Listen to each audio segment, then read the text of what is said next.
Thank you, Michael, for this nice talk. You really did it from head, and you finished with the toes. I like it. So we'll discuss later on all these difficult diagnoses. We'll continue now. We're still on the skeleton anomaly, one specific disease called the chondrodysplasia punctata. How to diagnose is given by Dr. Grochal from Slovakia. He's the head of the FemiCare Central for Prenatal Diagnosis. And many of you will know him because he was working for years with Philippe Gentil. And most of the schemes on the fetus.net were done by Franti. And he did now, for the new guidelines of the fetal heart, also the new schemes. So you'll see them soon in the website of ISWOC. So welcome with me, Dr. Franti Grochal from Slovakia.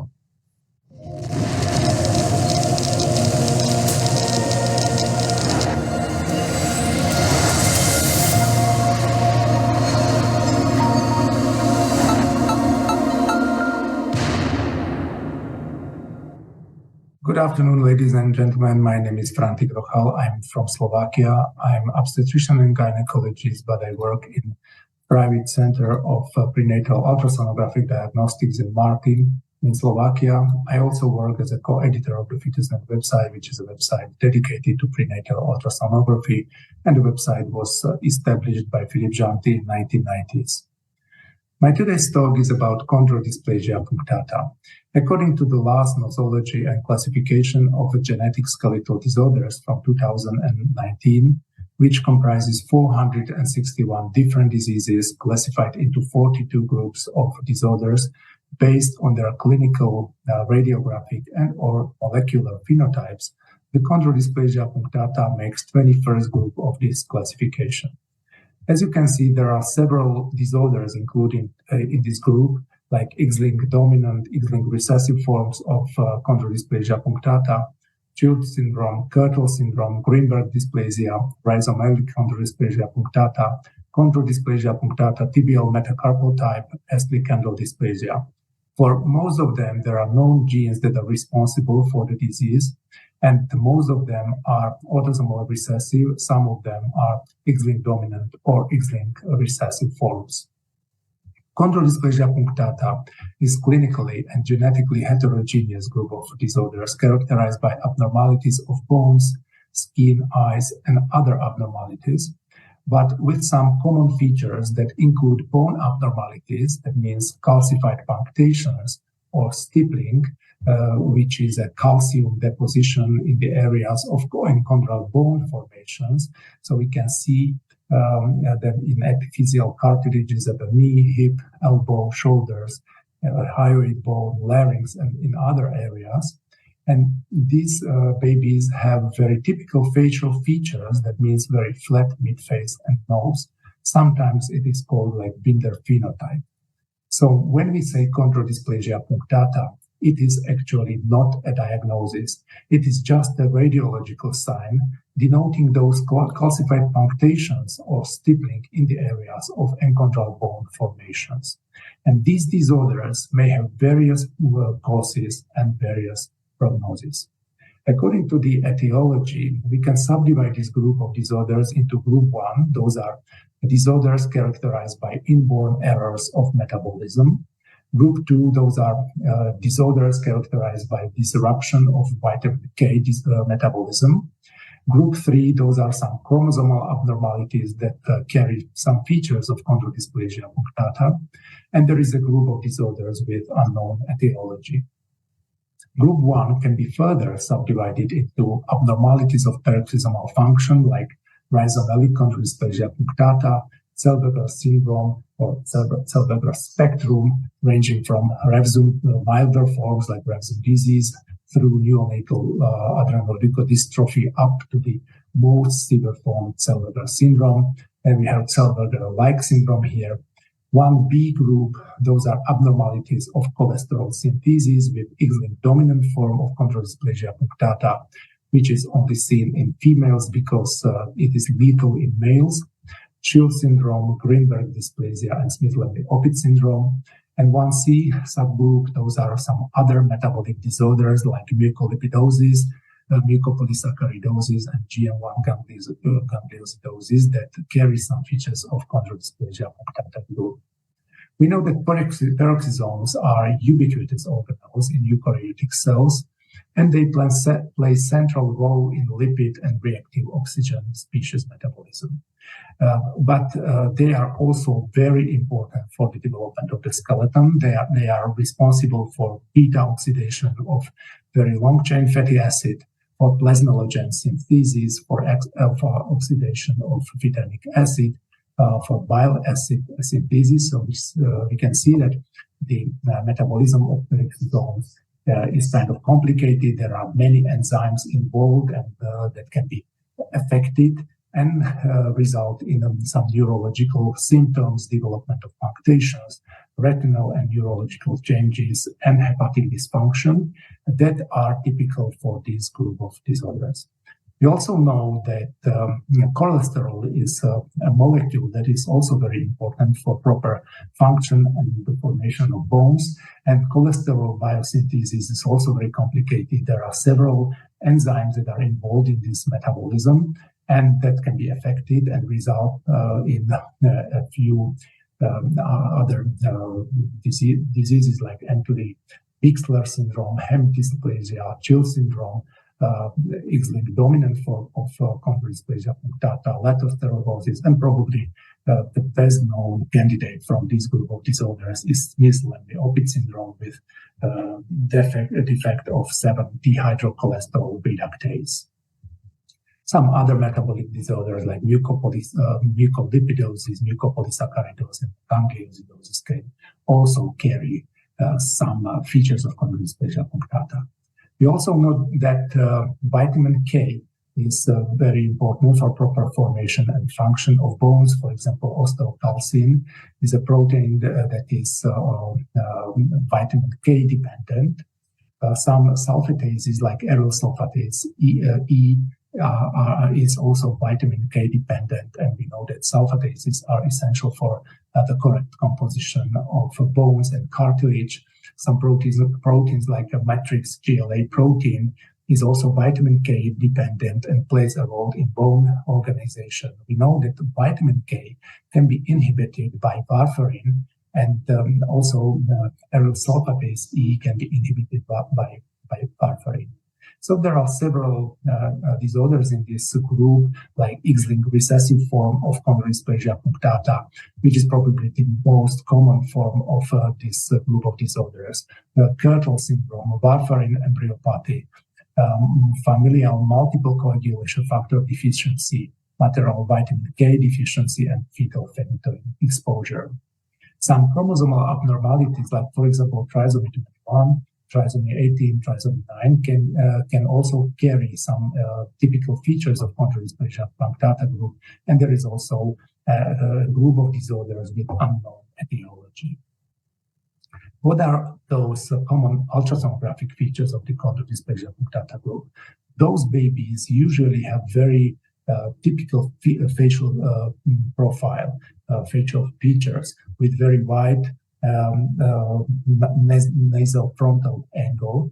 And normally, this nasal frontal angle is between 110 and 143, but you do not need to measure it because it is really obvious. It is very striking findings. These babies and with facial hypoplasia.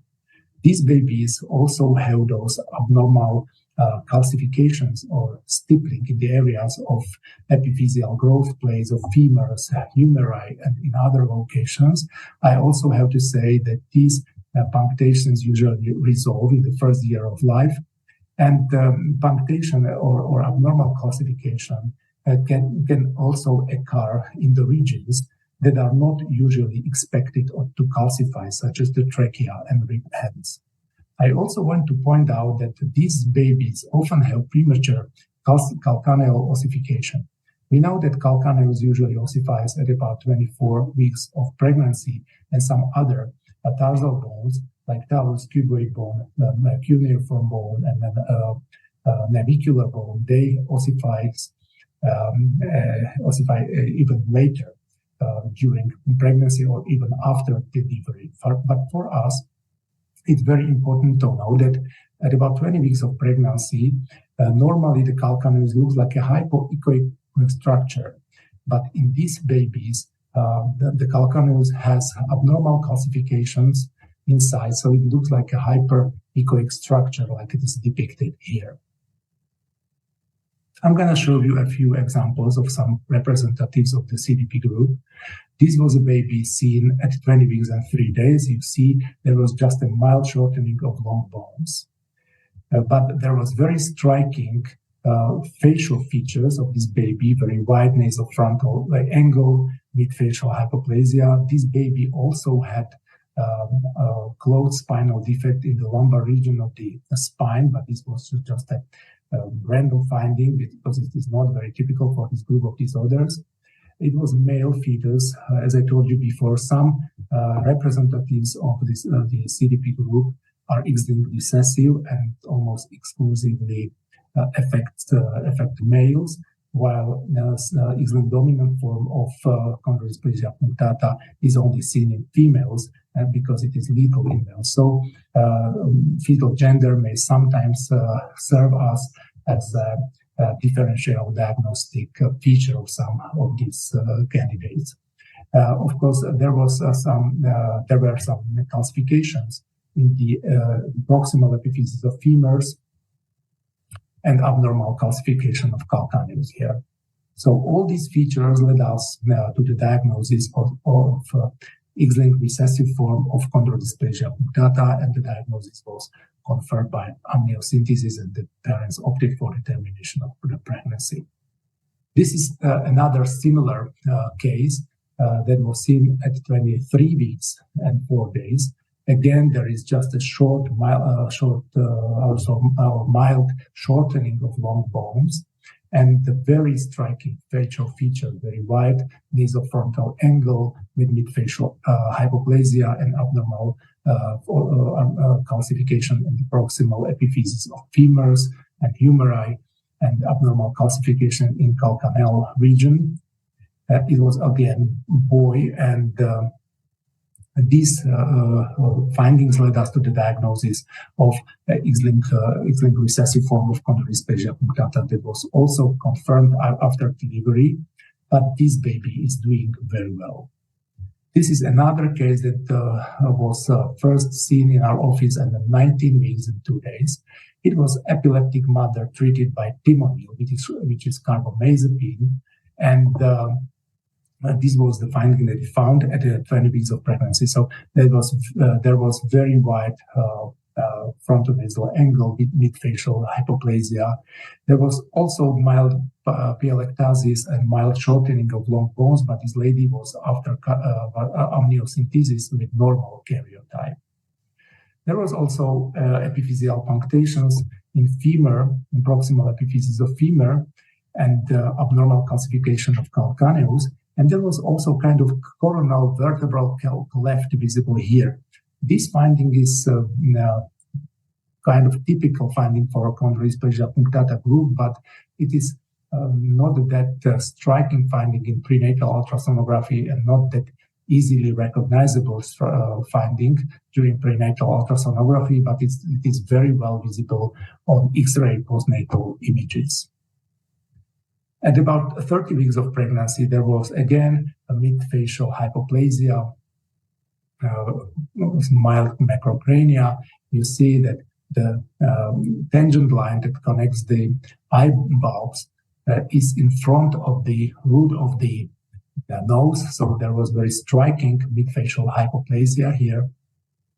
And again, abnormal punctation or calcification in epiphyseal regions of humerus, femurs. It was male fetus, and in this period of pregnancy, that there was more pronounced rhizomelic shortening of long bones. But what was very striking was the trachea of the baby. The trachea was calcified and very conspicuous structure here, and actually, calcification of the trachea is a very typical finding for Kirtle syndrome. So we thought that this could be a case of Kirtle syndrome. We also looked at the lenses of the baby because fetal cataract is some differential diagnostic sign in some cases of chondrodysplasia punctata candidates. For example, rhizomelic chondrodysplasia punctata, those babies usually have bilateral cataract. Also, Zellweger syndrome, those babies usually have bilateral cataract. X-linked dominant form of chondrodysplasia punctata, these babies usually have asymmetric cataract. And some other forms like X-linked recessive form or Kettle syndrome, those babies do not have cataract. So this was the baby of our baby with no cataract. I'm showing you for comparison a case with fetal cataract. You see how it looks like prenatally. So this is fetal cataract. At 30 weeks of pregnancy, of course, there was very striking facial features of the baby. And when you compare the prenatal findings, prenatal midfacial hypoplasia with the postnatal images of the baby, they are very similar. The baby was born at 39 weeks by cesarean section with normal postnatal adaptation. There was also mild brachytelephalangia that could be seen on prenatal ultrasonography. Mild brachytelephalangia was also observed after delivery. Of course, postnatal X-ray was very interesting. There was calcified trachea and epiphyseal punctations in the humeri, the patellar region, and in vertebral region of the skeleton. The baby had mild laryngeal stridor and very conspicuous finding of the X-ray images. But other examinations were normal. And of course, the baby was tested, underwent some genetic testing, but to our surprise, all the tests were negative. Even the Kettle syndrome, the MGP gene, was negative. There was just a benign polymorphism, this benign variant that is actually very common in normal population. But the mother was epileptic. She was treated by timolol, which is carbamazepine. And we know that some enzyme-inducing anti-epileptic drugs, such as phenobarbital, phenytoin, and carbamazepine, can cross the placenta and induce hepatic microsomal enzymes in fetal liver. And these enzymes might induce degradation of vitamin K. So we believe that actually carbamazepine was the causative factor of the phenotype of the baby. Fortunately, the baby is doing well. Now the guy is 6 years old. Even the stridor has disappeared and is developing normally. I'm going to also show you some radiographic features of some representatives of the CDP group. I have just two examples of severe forms of chondrodysplasia punctata group. This is rhizomelic form of chondrodysplasia punctata. Of course, these babies has typical facial features, usually bilateral cataract and epiphyseal stippling, especially in patellar regions. There is a severe rhizomelia with metaphyseal flaring of humeri and femurs. And there is very well visible coronal vertebral cleft. Of course, rhizomelic form of chondrodysplasia punctata, those babies do not have good prognosis. The same holds good for Zellweger syndrome. Zellweger syndrome, those babies usually have high forehead and hypertelorism, and there is involvement of other organ systems because Zellweger syndrome is sometimes called like cerebral hepatorenal syndrome. So we can see some neuronal migration disorders of the brain, some kidneys abnormalities like cortical cystic disease and hepatomegaly. And these babies usually have normal axial and appendicular skeleton with stippling in the patella, triradiate cartilage, and shoulders. Also, the prognosis of Zellweger syndrome is very poor. Now let's have a look at some facial phenotypes of chondrodysplasia punctata group. This baby is from 30 weeks of pregnancy. You see, there is a wide frontonasal angle midfacial hypoplasia and macroglossia. There is thick skin over the frontal bone of the baby, and so this was a case of trisomy 21. The baby, as I told you before, trisomy 21 also belongs to group 3 of chromosomal abnormalities that may carry some features of chondrodysplasia punctata group. Those babies may have very wide frontal nasal angle, midfacial hypoplasia, and usually, but not always, short nasal bones. I want to emphasize this, that not all these babies have short nasal bones. If you should choose a candidate for Down syndrome for these 6 profiles, I believe that you would choose 4, 5, and 6, because these babies do not have nasal bones here. And these babies 1, 2, and 3, all of them have very nicely developed and ossified nasal bones. But these babies, 4, 6, and 5, those were normal karyotypes with, despite of the fact that nasal bones were missing during the second trimester examination. And here, all those babies, those were Down syndromes. But when you compare the profiles of these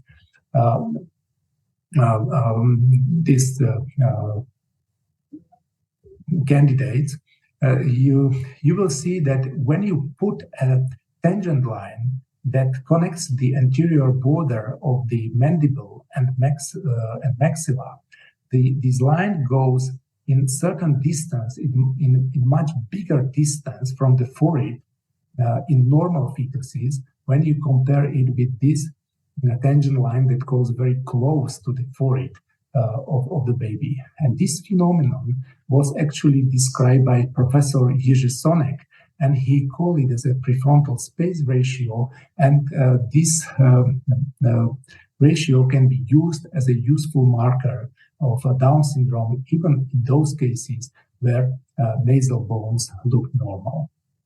What about these cases?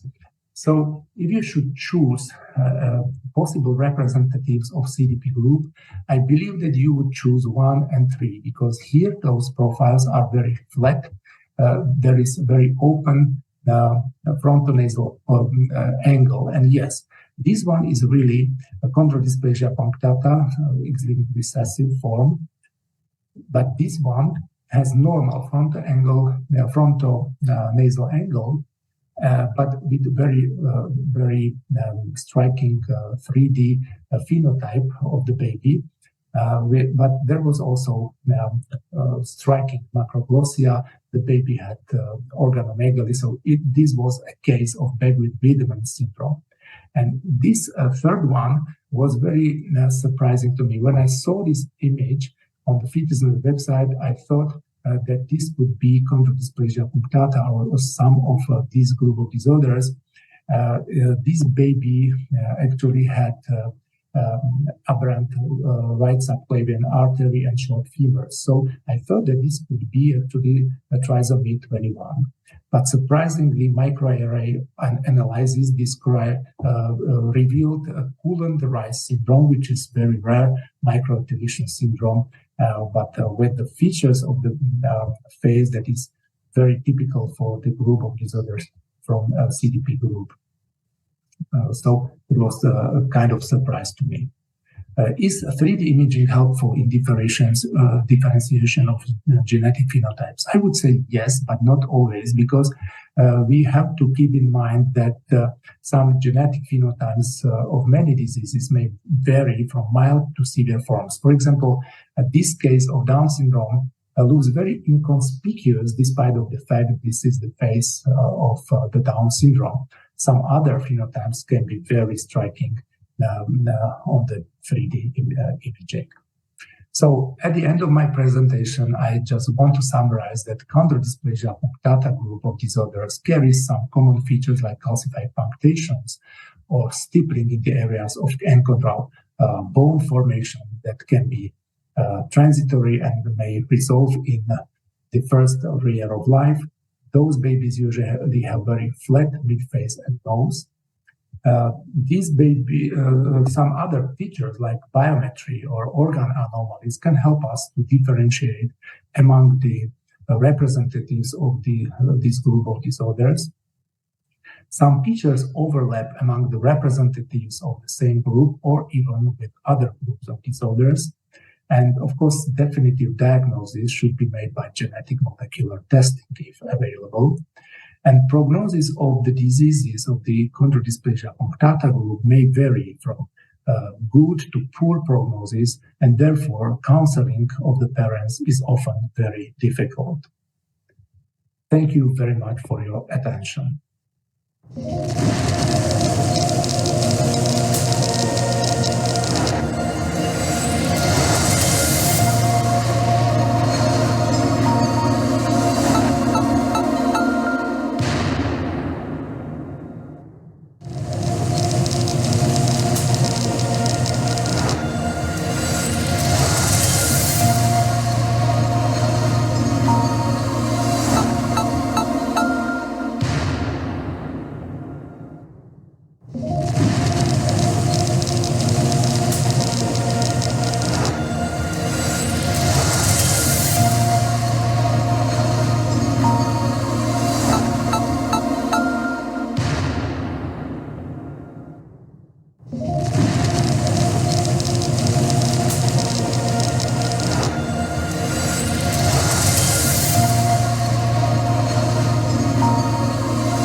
Thank you, Franti, for this excellent presentation. And you want to make a comment, Michael, because you spoke also on the skeleton and amazing lecture, the very detailed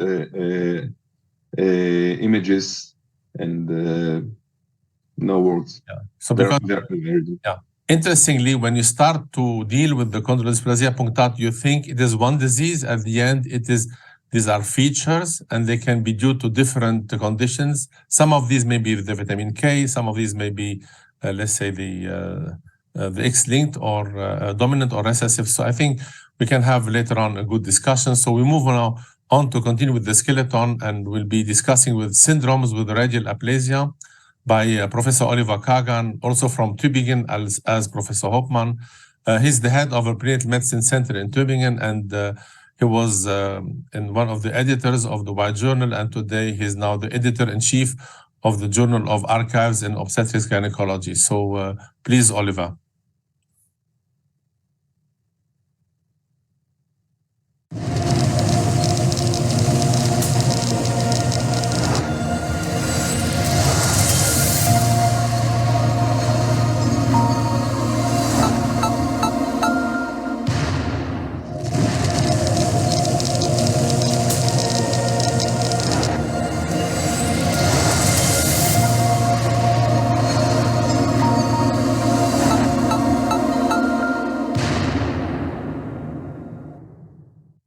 Good morning, everyone. It's a great pleasure to participate in this interesting meeting, and I'm looking forward to be in the Ukraine in the very near future to give a presentation in presence. But for now, we need to rely on the online meetings, and so that's why I'm giving a Zoom presentation today. I will focus on forearm defects, and I'm going to show you how to deal with them. And in the second part of my talk, we'll talk about several cases with forearm defects. In terms of the prevalence of forearm defects, there are some studies that focused on this issue, and I'd highlight one study that was done in Finland, and they've shown a prevalence of 1.2 per 10,000 cases. The authors distinguished between the total number of forearm defects, syndromic cases, multiple defects, and isolated cases, and they found a trend towards falling numbers in terms of the total number and in terms of the syndromic cases. But on the other side, the isolated defects were slightly increasing and the multiple defects remained more or less stable. They found risk factors, which was advanced maternal age, multiple pregnancies, male, but most importantly, valproic acid as a potential teratogenic medication. If we talk about forearm defects, we actually focus on radial abnormalities, as the ulna is rarely affected. And it's really important to distinguish between those ones that are unilateral and bilateral, because especially the bilateral ones are strongly associated with syndromic or chromosomal abnormalities. In this series, the authors focused on the outcome or on the origin of unilateral and bilateral anomalies, radial ray anomalies, and they found in those ones with a unilateral ray anomaly a 20% chance of an aneuploidy, especially trisomy 18.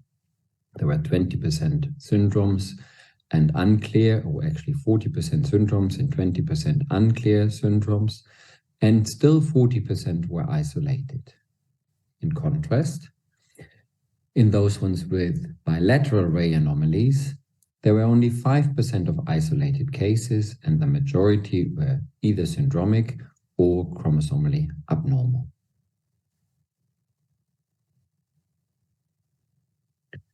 These anomalies are of such an importance that the Society of Maternal Fetal Medicine has done has recommended a workup.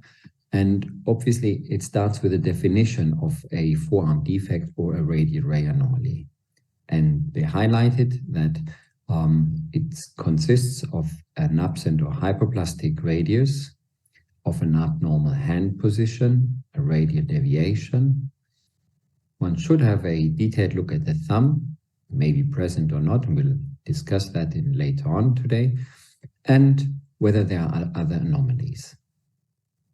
They recommend to do a detailed ultrasound examination and to do an invasive test which doesn't stop at a cytogenetic analysis. It should at least include a microarray analysis, but it's actually better to go on with an exome testing where it's available.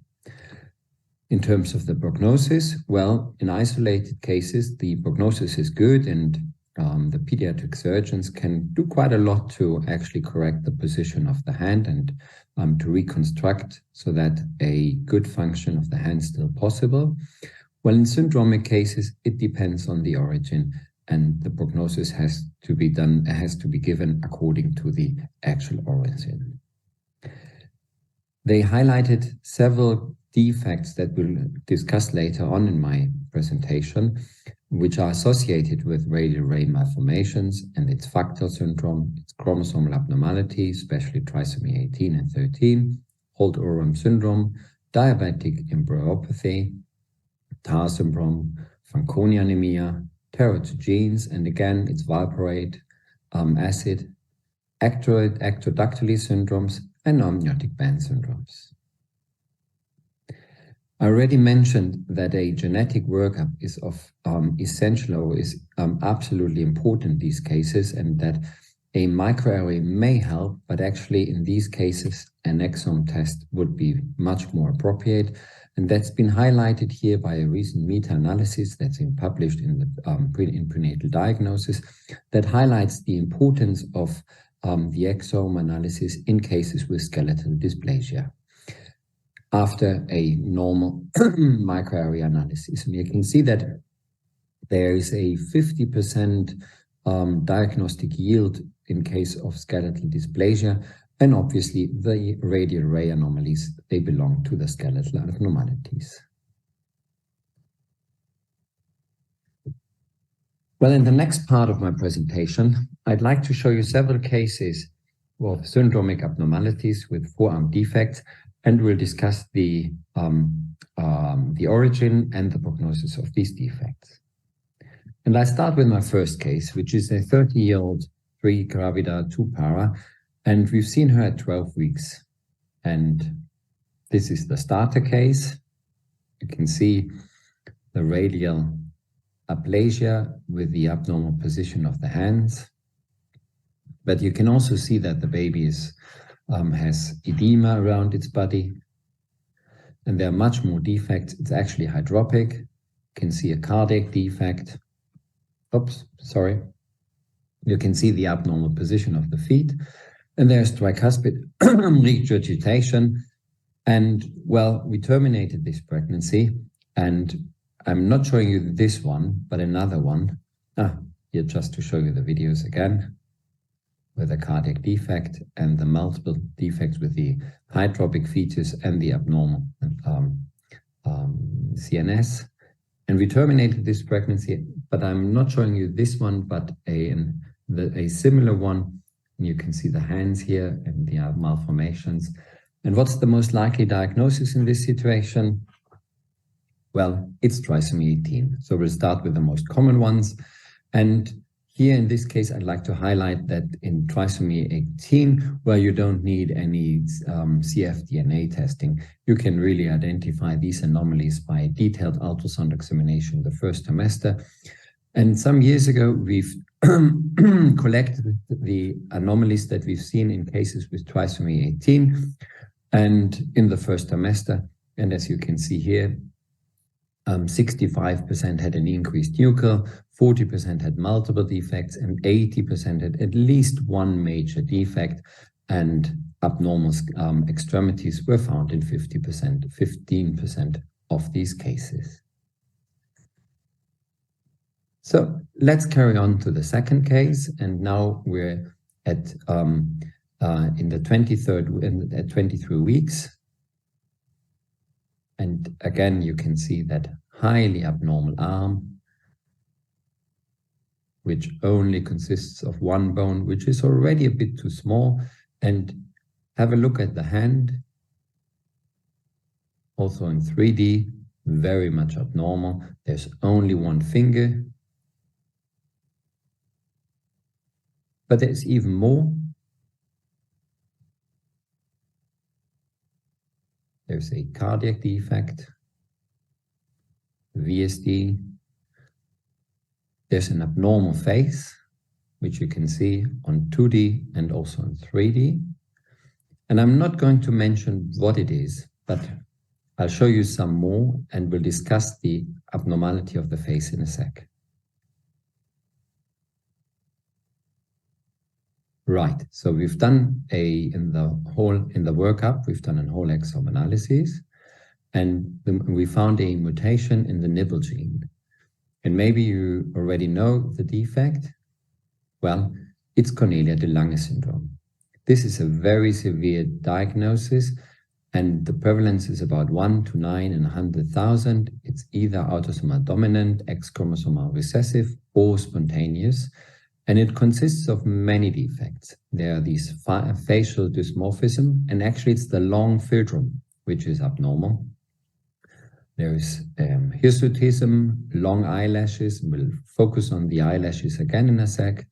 Abnormalities of the upper limbs are very characteristic. There's a cleft palate. Our case didn't have a cleft palate. And there is severe mental retardation with an IQ around 50. There can be many more defects, such as diaphragmatic hernia, cardiac defects, as in our case, and genital anomalies. Here are some more images of children with Cornelia de Lange syndrome, and you can see the abnormal hands again, similar to the one that we've seen here, with very strange abnormal hands on one side. And here, when you have a look at the face, you can see the long philtrum, and you can see the eyelashes here again. These are 4 cases that we've seen recently with Cornelia-Lange syndrome, and again focus on the long philtrum in all of these cases. And due to the long philtrum, one's got the impression that there's also retrognathia. And with the ophthalmologic findings, I'd like to focus once again on the long eyelashes, which is present in more or less all cases. Yet you actually see the long eyelashes already on ultrasound. And this is our case now at 26 weeks, and you can see the eyelashes here. You need to focus on them, otherwise you don't see them. But if you focus on them, you can identify that they are longer than they should be. Right, let's carry on with the next case. We're back in the first trimester, and this one is a bit older. I'll show you the video again. You can see both arms here. And again, they appear much shorter. The forearms appear much shorter than they should be. And there's also an abnormal lower extremity. Any idea? Let me show you some more videos. Once again, the upper extremity, you can see the radial ray anomaly, or actually now it's a forearm defect. The ulna is also affected. It's very short, but you can see that the lower extremity is also highly abnormal. There's actually only one lower extremity, and this one is also, consists of one femur, and the other one is, the sheen is also very, very short, and there's no leg, no foot, right? What's the diagnosis? Well, you can see that was a dichronic twin pregnancy, but anyway, what's the diagnosis? Well, some more images, but what's the diagnosis? Well, it's Robert syndrome. Robert syndrome, it's called tetraphocomelia, and it consists of severe defects of all 4 extremities. And there are also other anomalies like micrognathia, facial clefts, ventriculomegaly, genital defects.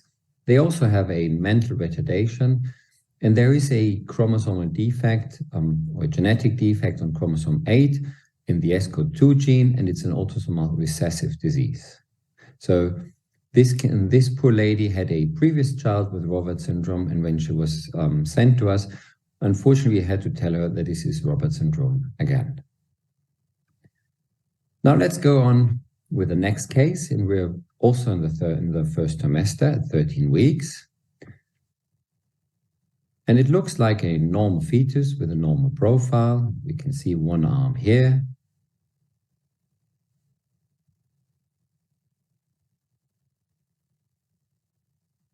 And on the first glance, it doesn't really look dramatic, doesn't it? One hand's here. The only thing is that the other arm is not clearly visible, the other hand. Let's go a bit more into details. You can see one hand here. And the radius is still there, the ulna as well. But then there is a defect of the hand. Well, I've taken this case as it nicely shows the defect, although it doesn't really affect the radius itself. In these cases, still the radius can be much smaller and can be severely malformed, so that's why I selected this one. But let me demonstrate a bit more. So we had one normal hand, we had another normal foot, we had a more or less normal development of the radius in the ulna, but, there is that highly abnormal hand, and which could be the most likely diagnosis in this case. There are no further anomalies, so that's it what we've seen. Well, I'll show you one more case which goes in exactly the same way. Again, in the first trimester, this was a 90-year-old, and The nucleus was normal, the CRL was normal, all other first trimester chromosomal markers were also normal. But let me show you the videos. And I've shown you something before, which is this one. This is not a hygroma.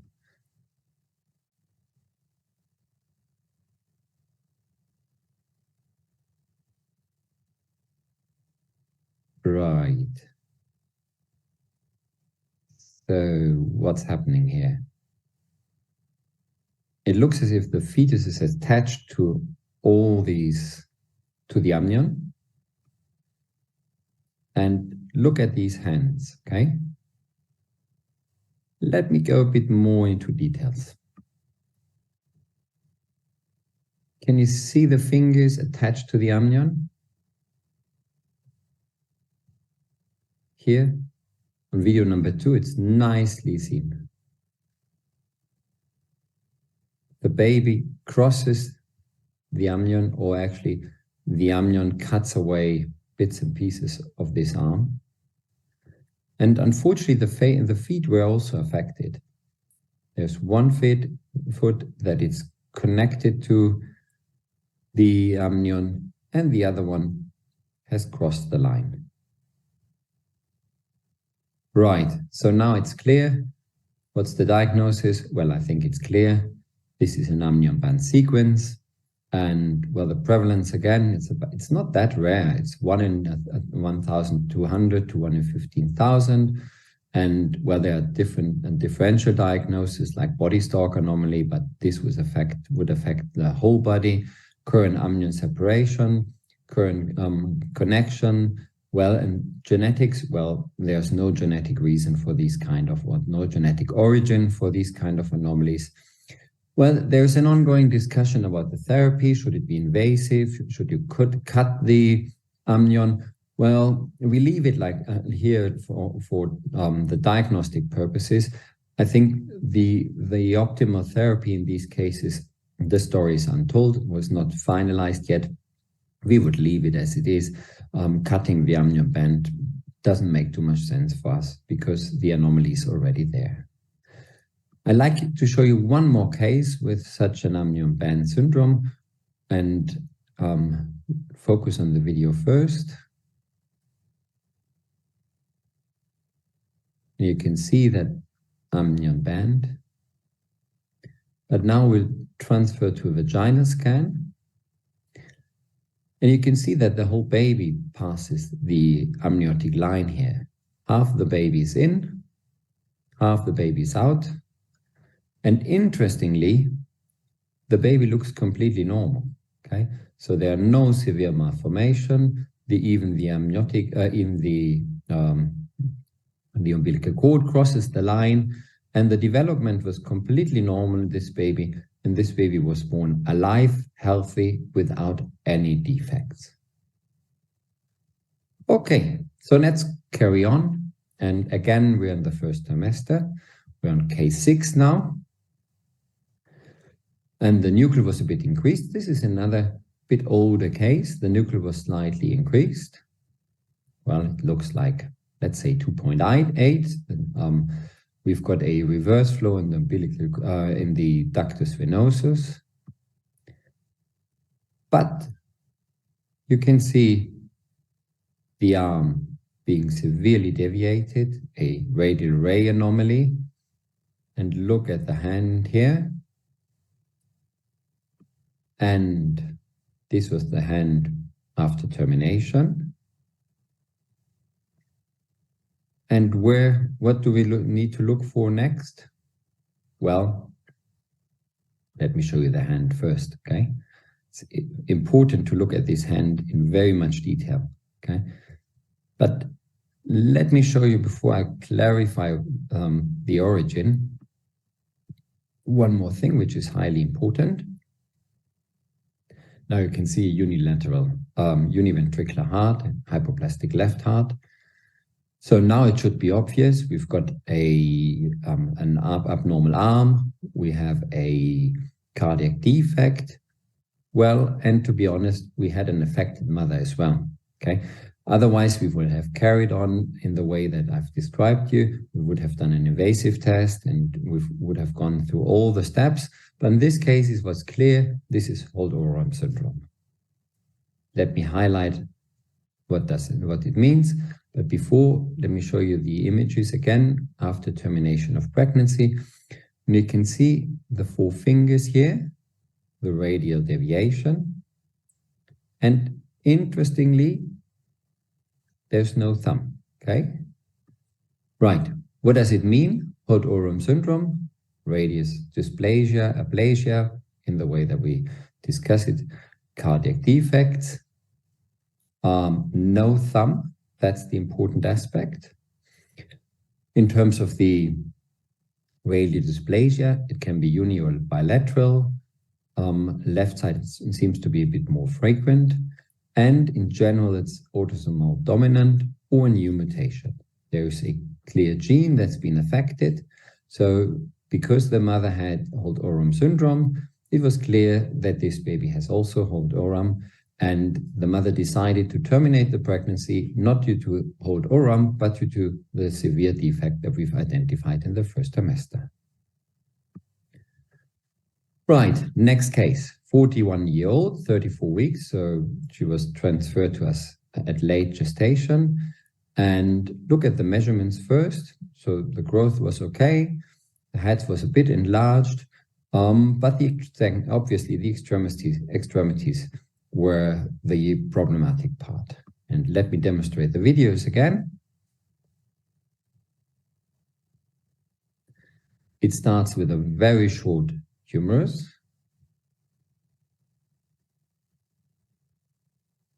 And the forearm is not really present. You can see tiny bits and pieces of the bones. Then you can see the hands again, or at least one hand. And let me demonstrate that hand once again. Interestingly, you can see a thumb here, which is of particular importance in these cases. Right, any idea?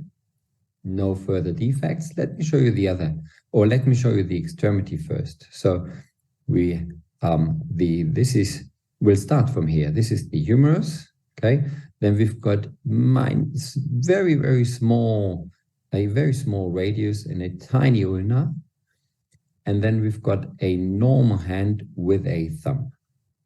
That's it. Any idea?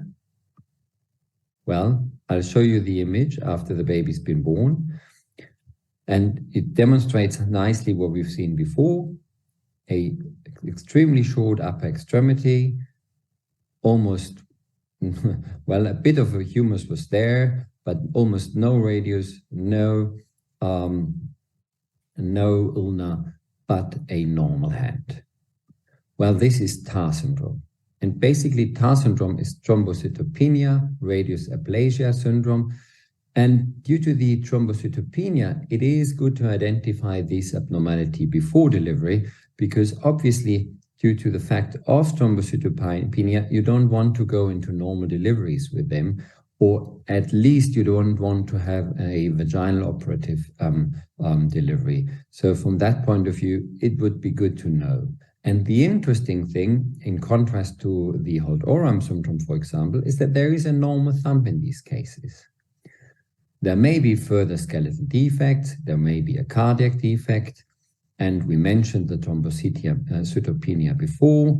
So the development is actually normal, but one needs to be aware of the risk of CNS bleeding. So that's the main risk in TAR syndrome.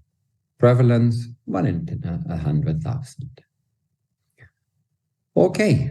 By the way, interestingly, again, our patient, this patient, well, she was at the very beginning, she was very much upset about the diagnosis, but then she went to Instagram, and there is an interest group for TAR syndrome, And they've seen these children with TAR syndrome and how they manage their life. And that was the reason why she said from that point, well, they will get along with this disease, they will manage.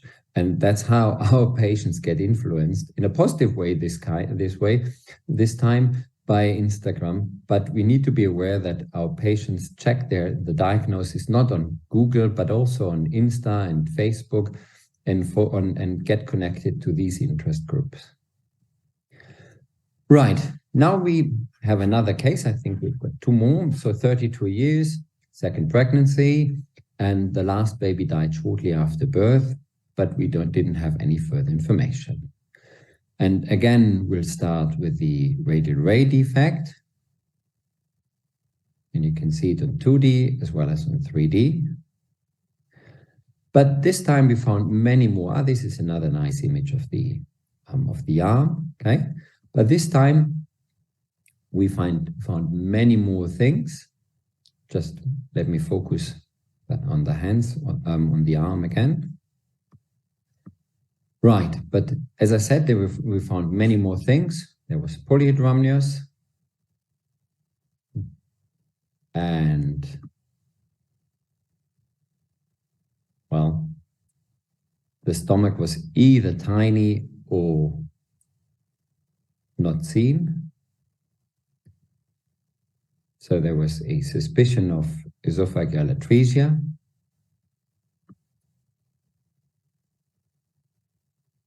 There was a cardiac defect. You can see the VSD here.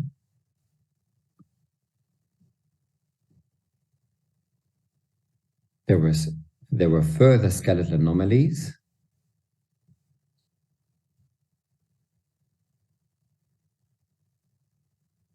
You can see the hemivertebra. And focus on the kidney now.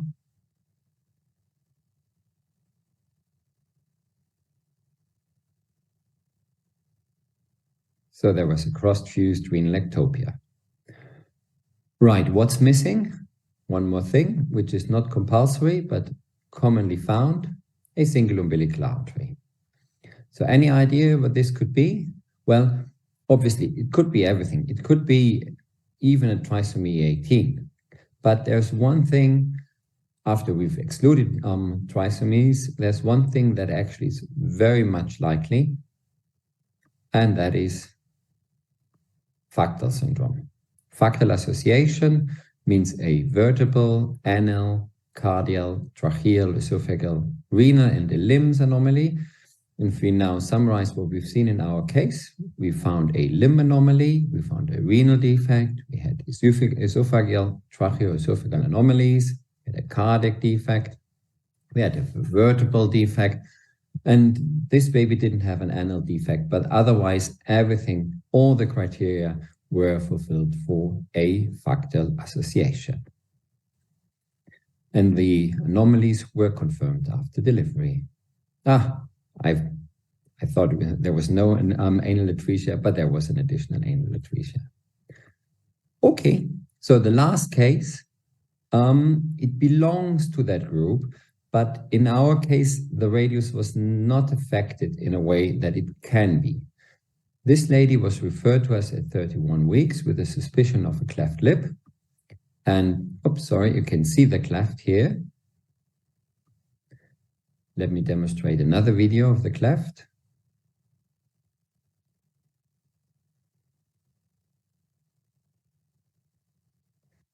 Here on 3D. But there are more defects. Now we've got abnormal hands on both sides, ectrodactyly. And I'll demonstrate some more videos. Here again, ectrodactyly, highly abnormal hands on both sides. Here the 3D images. Okay. And again, there can be a radial ray abnormality in these cases, although in our case, we didn't see a radial ray anomaly. but it belongs to that group, so that's why I included this case. This is the baby after delivery. You can see the cleft lip and palate. And these are the hands.